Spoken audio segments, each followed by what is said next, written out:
Siz kimlarga muxlislik qilasiz?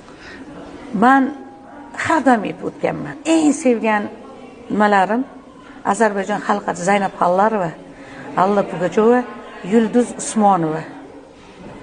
Masalan, men umrimda boshqa hammaligini hurmat qilaman. Bu ularga tegishli emas. Men eshitmayman boshqa O'zbekiston. Masalan, kimdir Sherali Jo'rayev, hayotimda bitta qo'shiqlarni eshitmaganman. Sherali Jo'rayev. O'g'illarning qo'shig'ini hayotimda eshitmaganman.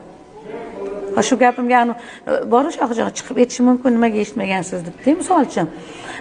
Hayotimda eshitmaganman. Endi tasavvur qiling, kimlarga men kimgalarga oshuvligimni Zaynab Xallarova, Yulduz Usmonova, Alla Pugacheva.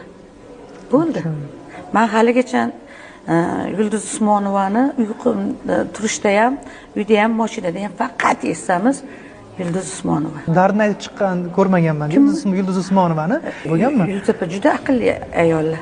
Birovga dard aytib nima keragi bor?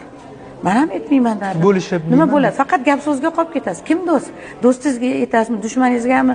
Ular boshqacha qilib yetkazadi. Aqlli ayollar ular. Hammani dardi bor. Bitta sizni yo'q, meni emas.